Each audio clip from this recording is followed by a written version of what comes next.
This is the Flight of the Net podcast in association with the BFG podcast. Today, we are all here to talk about some of the news and discussion within the Phoenix teams over the past few weeks. I will start with the women team going into the National League, or the women's equivalent of the National League. So the Phoenix announced yesterday in a press release that they have acquired a license for the women's reserves to enter the women's version of the New Zealand National League. This is similar to the men's reserves also having a reserves team in the men's equivalent. So, how do we all feel that this will benefit the women's growth in the team? Is this going to help with some of those places where we are lacking at the moment?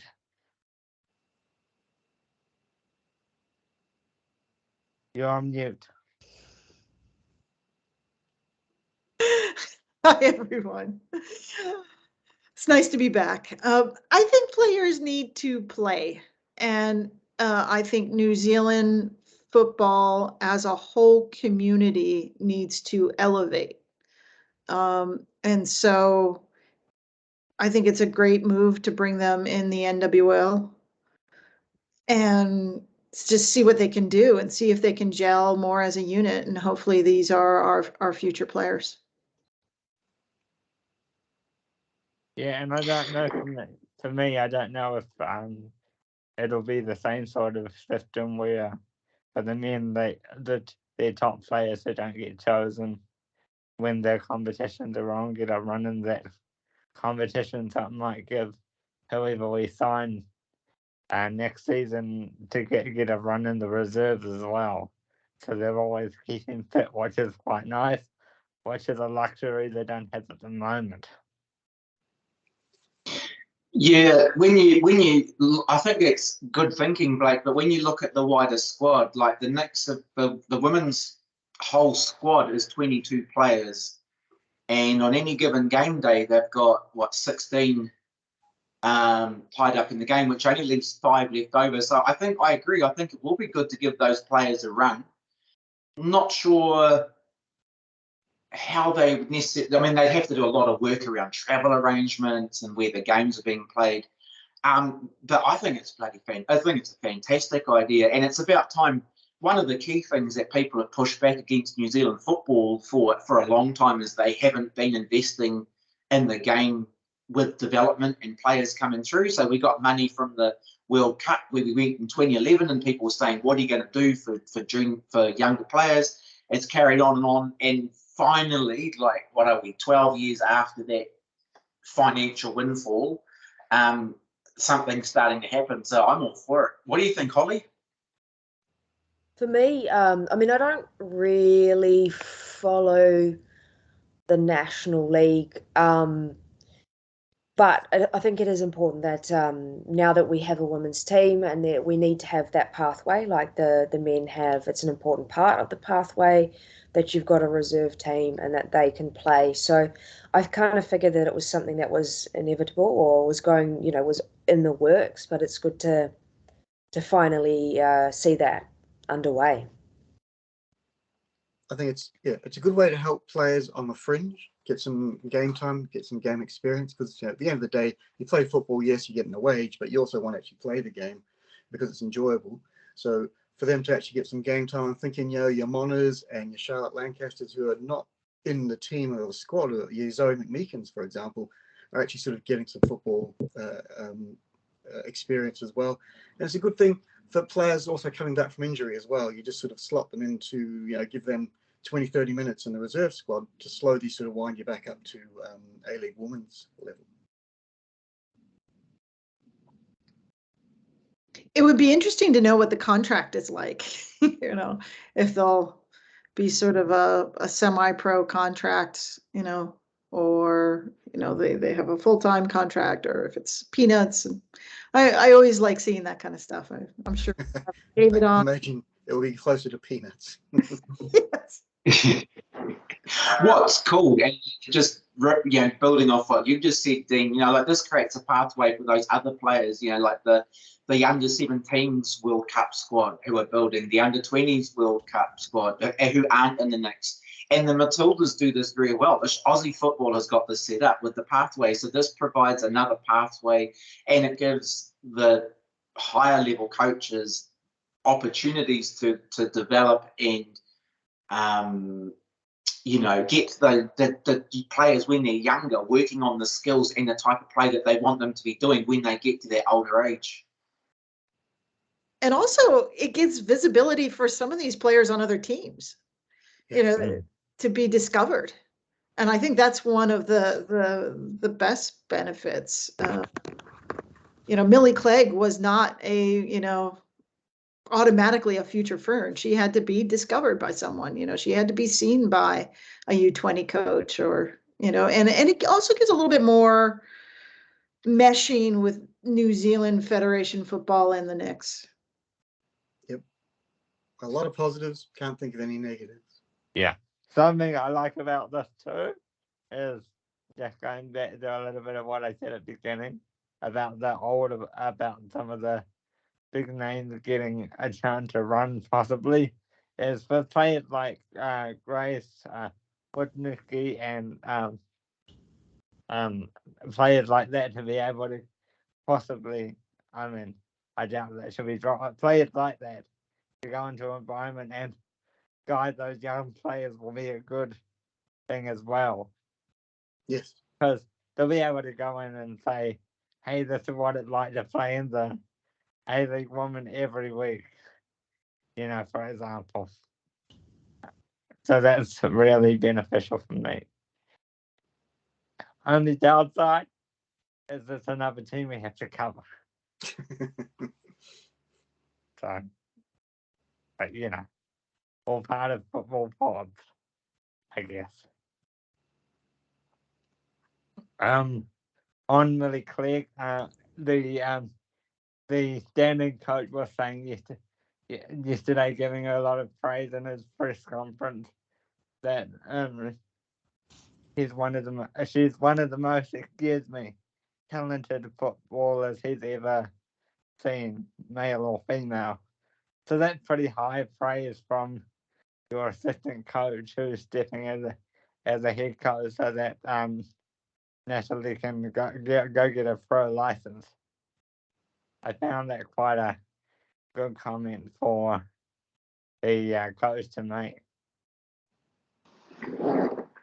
What would be cool is if Millie could get a shot, and this is no disrespect to Ava Pritchard, because Ava's a quality player, but if her and Millie could switch, and Millie was playing right up front and really letting her attacking prowess come through, I think we could see some more run and play goals rather than the structured ones. Ava's started, I think it's every game that the Knicks have ever played, and she's done a fantastic job, but maybe we could try a little bit more creativity in that central striker role. It'd be worth a try. I know Ava doesn't get the ball a lot, and so she's got to come looking for it, because the ball's just not. She's up the front. The ball's just not getting to it. So I'd say, let's give it a go, but not too long, because we don't want sort of Millie up the front with all her talent just starved of the ball. So if there was a way that we could make sure the ball's getting to her and she can finish, then yes. But if you've noticed sort of Ava this season, as I say, she doesn't seem to be getting a lot of ball anywhere near the goal that she can do anything with. So that's a really, really good point, Dean, is that it's not necessarily just putting your player where they would in theory be best. It's also how that fits in the team. So it's actually a really, really good point. You could try it, but that is the danger, that if she's not seeing the ball, then that might be a bit more difficult. And speaking of Millie and the sort of the getting into the World Cup squad, I was Spoonley or Paladin were talking about the ages of some of the other players like Marta and Sam Kerr when they sort of joined their respective national teams. I think they were younger than Millie is now. So I say I'm still in favour of her. It's not like a let's wait. Let's give her an opportunity. Yeah, it's crazy that she hasn't even been called in as a training player. That really surprised me. But there's one more window. Technically, there's 2 more windows before the World Cup. But so I'd be pretty upset if she wasn't called up in the next window, for even just as a training player. I agree. Yeah, I think this kind of tacit agreement that she doesn't get called up while she's playing for the Wellington Phoenix is, I think that doesn't have to be.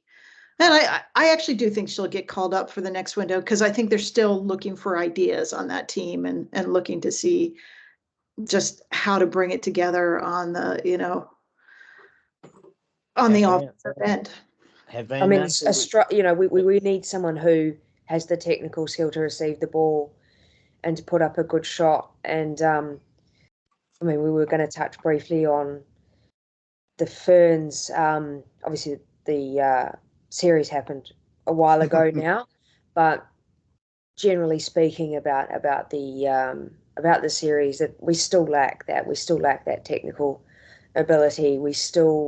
I kind of feel like a lot of our shots don't have any power. There's very few people who actually can put some decent power behind a shot.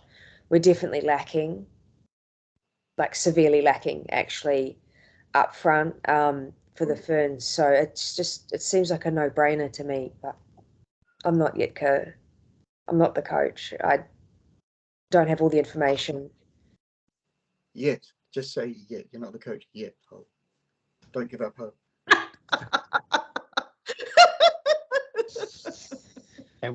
do we know who we got in the next window for the woman? I don't think we do. I think it's been announced. Has it? There's got to be some team that wants to come. Yeah, surely they want to come, but I mean, the Matildas have another, so for example, the people visited Australia for the matches recently, but I don't know. But then this next round, the Matildas are playing overseas, so it's possible that New Zealand's playing overseas. Now that I think of it, they're playing in Europe, so I don't know who they're setting up for that. There's a big one with Australia and England that is on everyone's mind, and it actually breaks my heart. Like, there's a lot of attention on this Australia team. I wish there was more energy and synthesis around the New Zealand Football Ferns. I mean, the Disney Plus is doing a 6-part series on the Matildas, and their build up 6 or 7, some incredible amount of cameras on them. And I don't know what to say. I want this team to come together. I want them to beat some teams. We expected them to lose against the USA, but the other 3 games we expected a bit more out of them. And why do you think they haven't been gelling, or why do you think what's been going on? I have my few theories there. I don't know, but it was not a great performance, I think, and especially the first game. So that's really frustrating, especially so close. But there might be structural problems, like not having the technical ability for so many of our players. So many of our passes just don't go where they're supposed to go.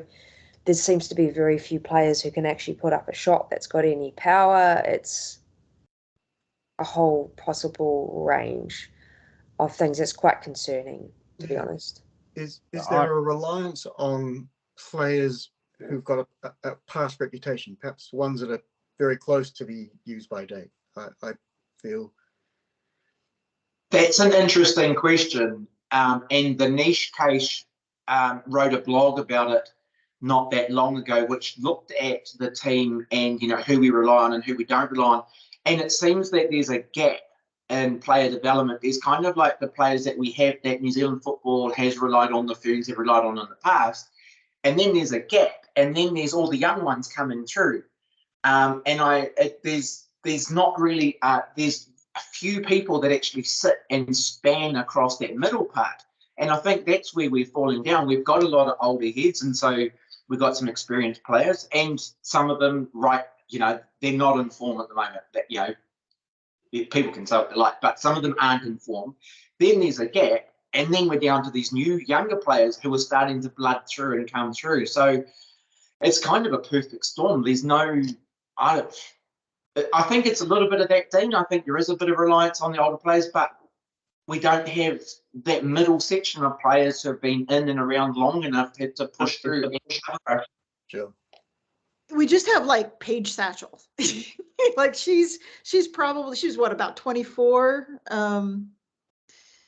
And you get to that 24 to like 28 range, which is the sweet spot. And that's what the team should be composed of right now.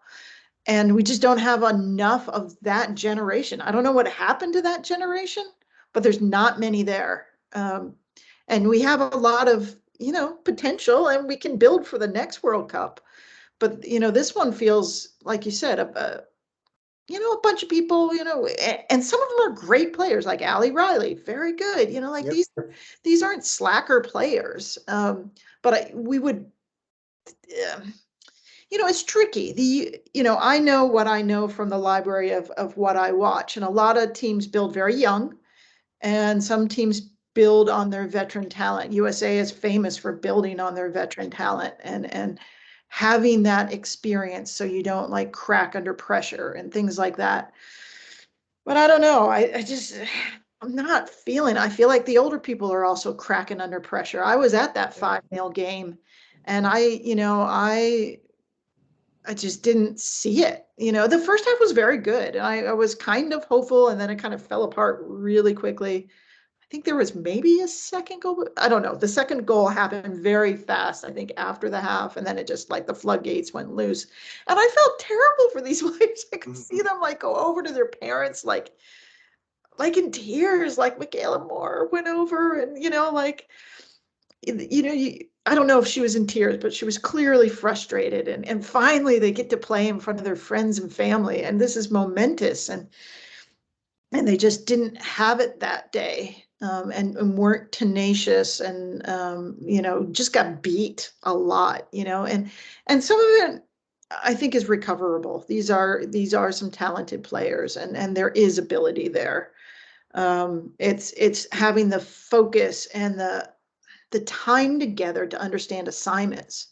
So we're not going to get the technical ability overnight. Like, we have good players. Some of them are, will continue to develop their technical skills, but we do have a lot of players who should understand positioning, and they didn't that night. That particular night, I could see it. You can see the space, you can see the mistakes. And so, listen, hopefully they'll learn from it and move on, but there's really not enough time. I would have liked another FIFA window before all this comes together as a World Cup.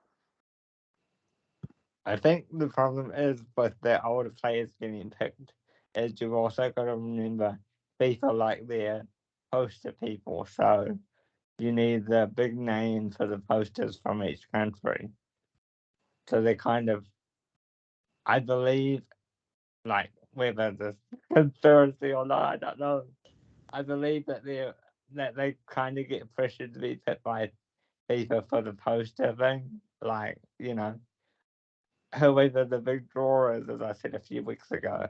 So like Wilkinson, Bowen, and all of them, I think that's why they get picked all the time, just for the poster effect. I mean, I think we don't actually have any stars in our team. We don't have any big stars. So I don't know if I buy that being the case, but we don't have a Sam Kerr, for example, like the Matildas have. I mean, you should hear the cheer that goes up when they announce her name. And I don't think we have a big star. That's what I'm saying. For our equivalent, Wilkinson probably our biggest draw.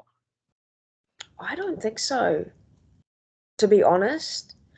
I think maybe our biggest star in terms of actual, like, maybe more following overseas is possibly Ali Riley, but I don't know the NWSL quite well enough to say that. We don't have any stars. I agree. Between the two, though, it'll be between the two. Well, they're the most out there on media, particularly Ali Riley. I love her, but she's all over the place, and I think she has a career in media as a future, for sure, because she's very good at it, and she has been the captain for all these years. After Ursic, we don't have Ursic. We've talked about that, and I don't know. I agree with Holly. We don't have a key star, and that you can feel it on the field. Who do they turn to when things are going weird and sideways? You can see someone like Grace Jolly lift up her talking in the huddle. I see. It's not person, and you can build on we're a multifaceted team, but yeah, there's no one that's going to threaten another team and that they're going to be freaked out about right now.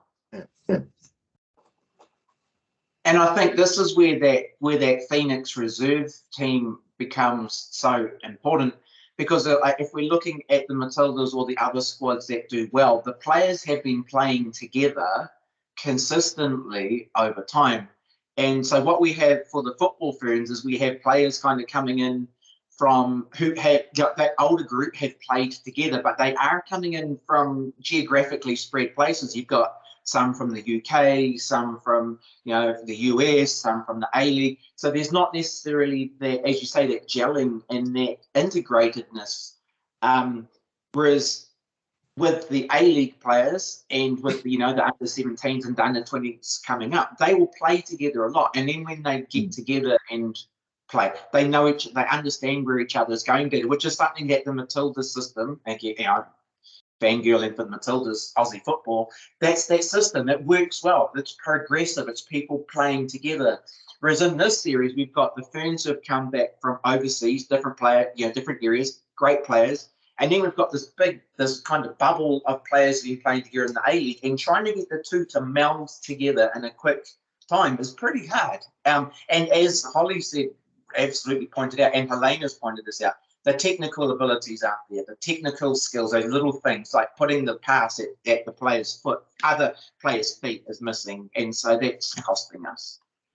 And I find it quite odd that, because this was a joint bid, and I could understand if it was Australia only bid, that they don't make us part of the Disney Plus special. That's really odd. You got to go with what is compelling, and it's Australia is compelling, and that's it's not a FIFA thing, it's Disney Plus. But it's a joint bid. We actually have a separate bid for New Zealand. I don't know if you remember that history, but we did have a New Zealand only bid. But it's a joint bid, therefore they should get equal part footing. I think these are two different things. I think the Disney Plus has decided to do the Matildas, and it's got nothing to do with hosting the World Cup. It's not like FIFA is doing the documentary. Okay. Like the Arsenal thing on Amazon Prime or whatever. It'd be cool to see behind the scenes, though. It would be really cool to see that. Yeah, I think it would elevate the team a little bit if they had some cameras on them, believe it or not.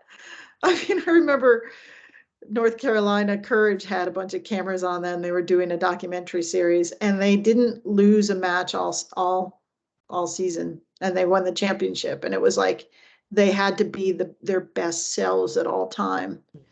And that's all we can want for this team, is that for them to be the best that they can do.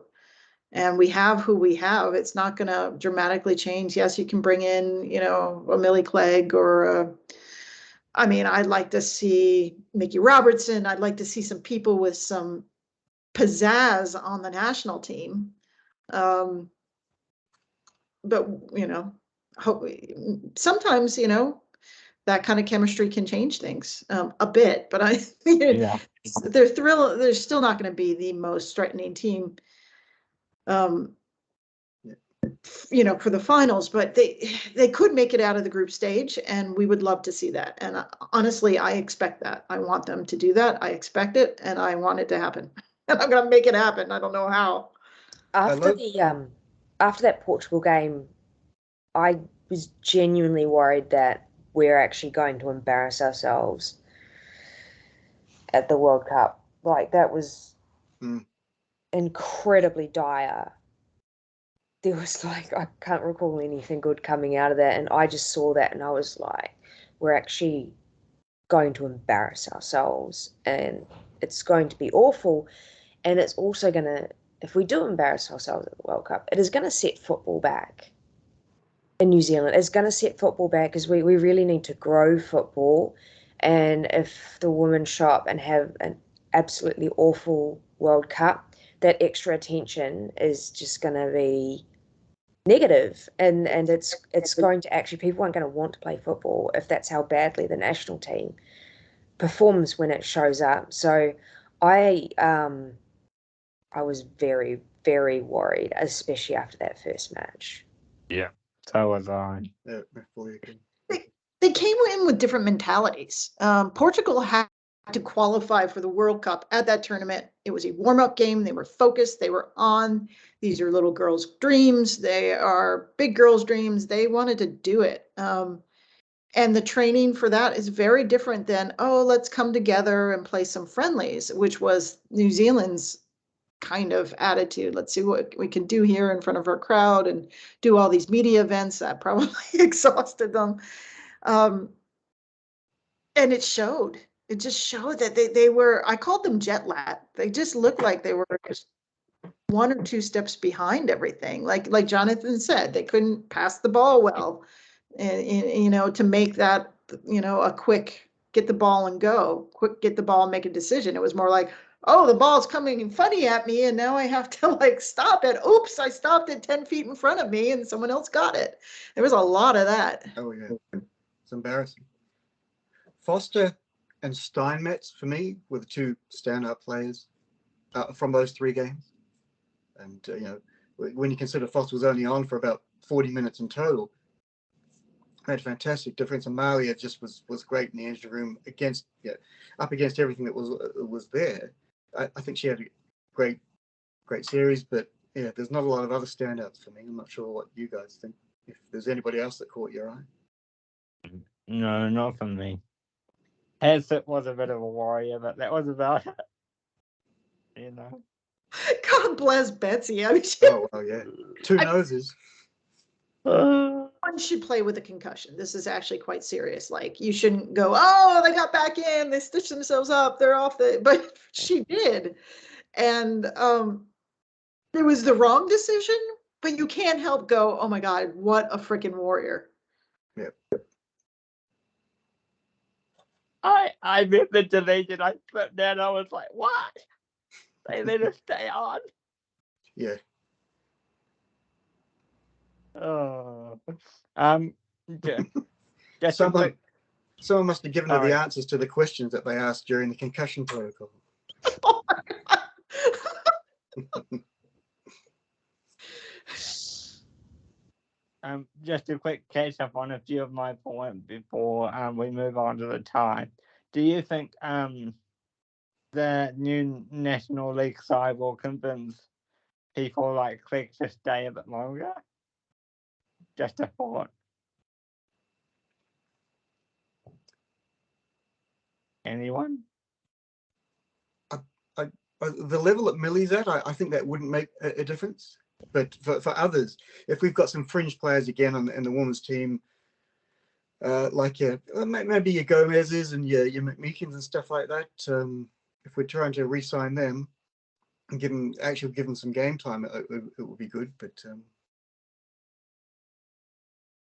yeah, I just wondered. So let's move on to the Brisbane draw. That was quite an interesting game. they were very unlucky again.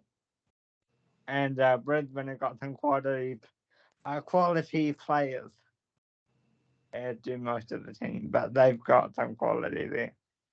I think it helped that Gori was missing, because she's the one she is the backbone of that team, and she's becoming the backbone of the Matildas as well. If you watch, so she's an excellent player, and I think it was very helpful that she was not on the pitch.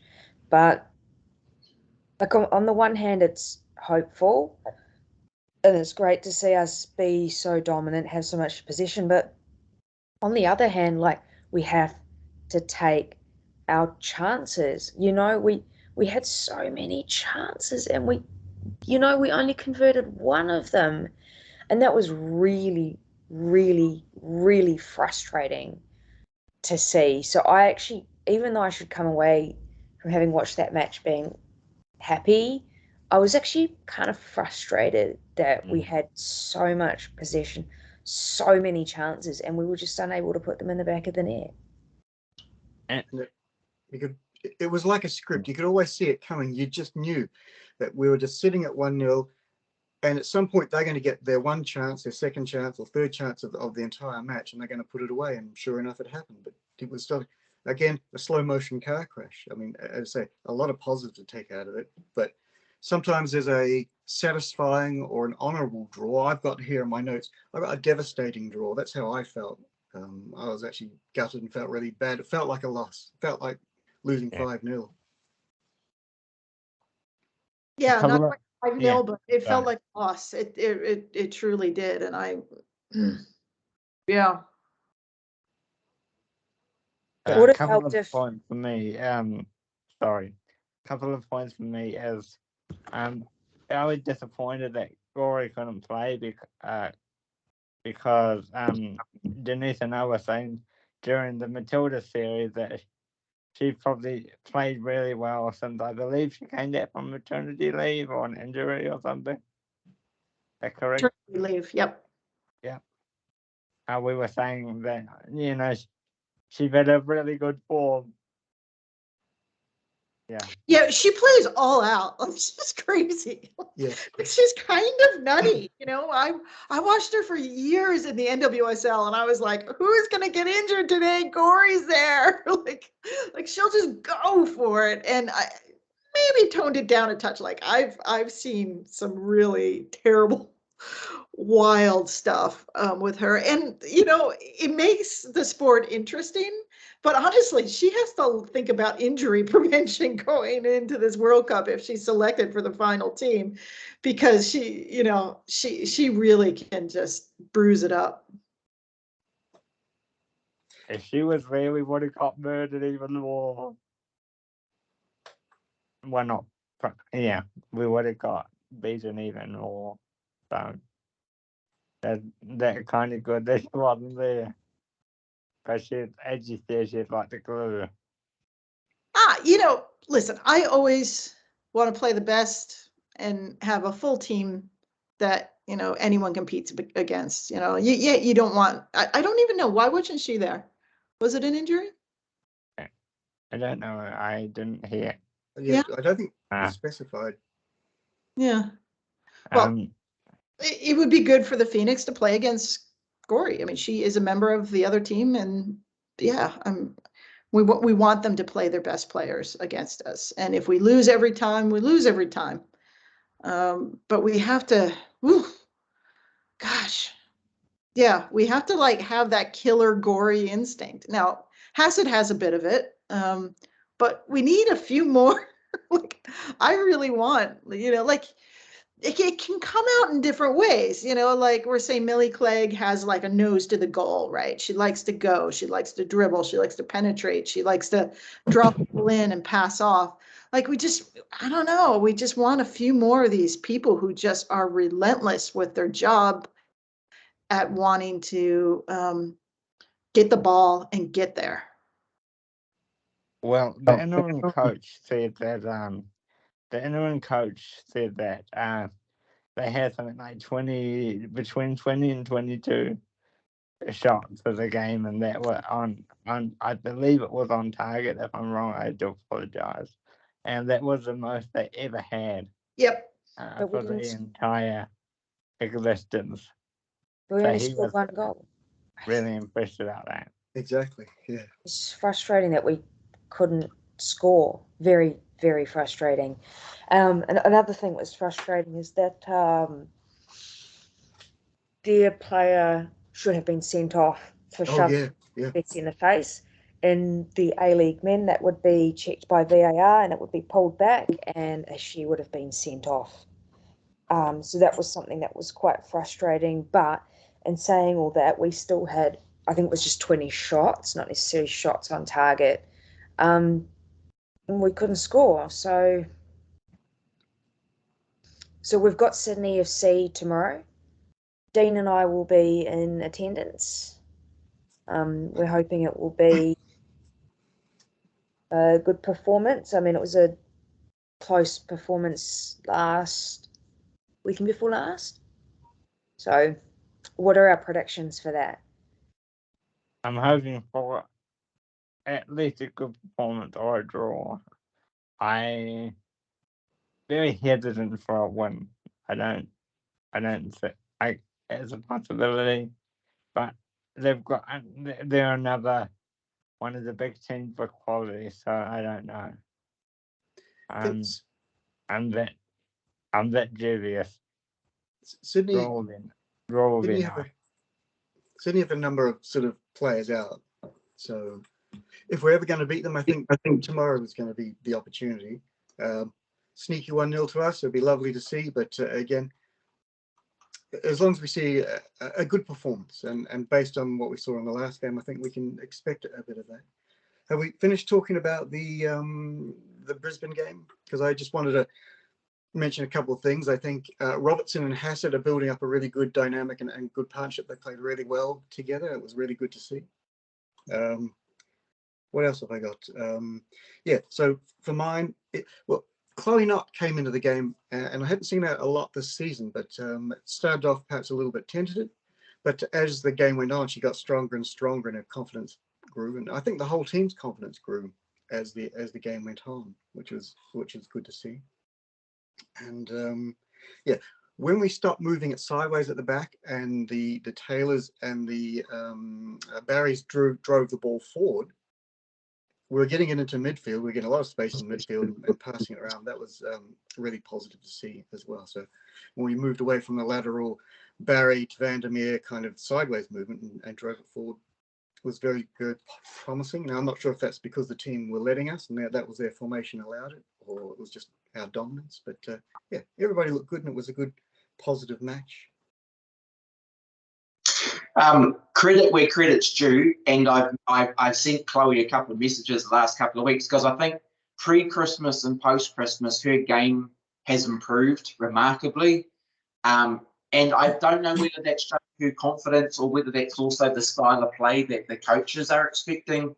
But with Chloe in the midfield, not playing it backwards quite so much, and rather than being at defensive mid, where she was kind of covering for Wisniewski and Gomez for a while. Now that she's kind of going back to more of a central mid or an attacking mid, she's allowing a bit more creativity to come through, and it's so much more pleasant to watch. So credit where credit's due. Big ups to Chloe, who's really turning her game around, and hopefully we see more of that. And with the goalkeeper for Brisbane, it was a 72nd minute where the commentator did their first handcuff pun, which I think is remarkable restraint for a New Zealand commentator to wait that long. She also had a good bit of banter. You could hear it on the commentary with the Fever and the supporters. They were giving her a hard time. But as you noticed, as she went off, she actually got a standing ovation from the Fever. And she stopped and signed a couple of Fever shirts, which the Phoenix tops, which I think probably surprised her. And that, but you saw her walking off, going like that to the Fever crowd. So I think they appreciated each other, which is good to see. Before you go, sorry, Blake.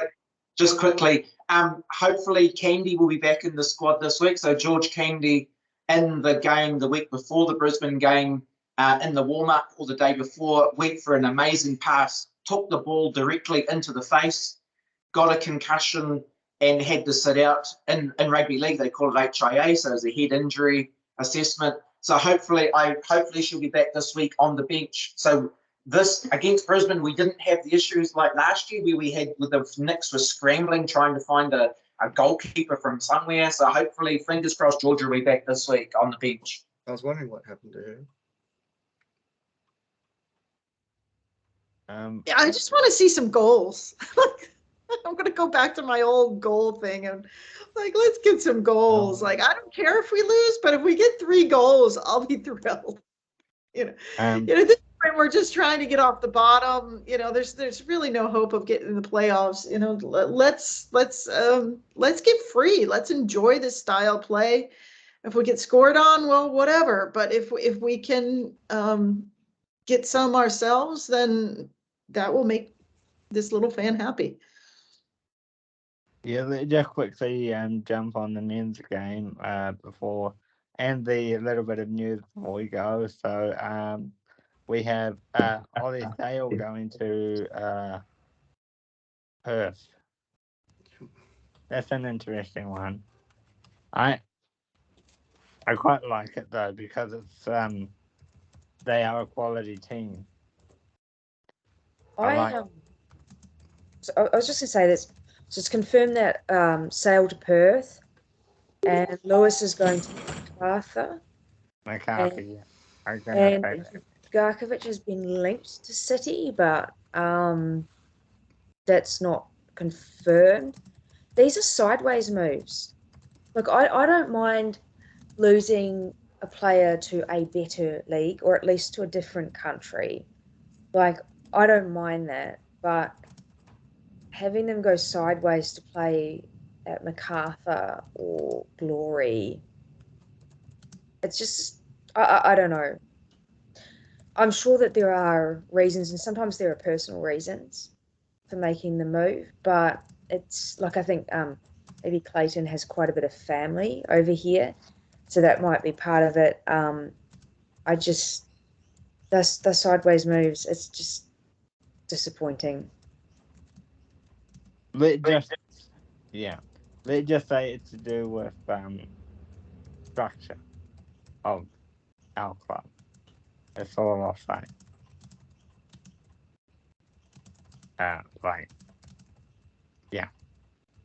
It's nothing. I don't think it's anything to do with them not wanting to go to Europe. I don't think they can feasibly go there with all the stuff going on in the club at the moment that we have. So I think that's part of the reason why they're going to Australia. You don't want another part to throw into that mix is, will we have Uffy at the end of the season? Because I heard that he's off contract, and if the coach goes, then certainly players would walk. So let's wait and see. Is this a side, do you think? That they're starting to walk?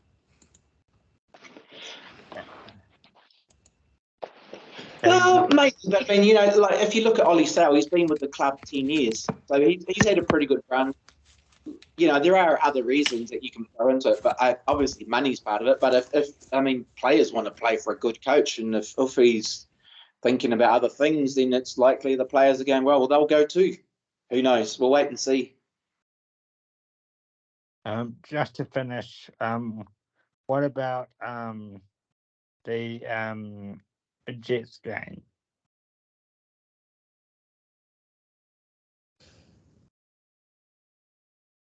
Any thoughts on that?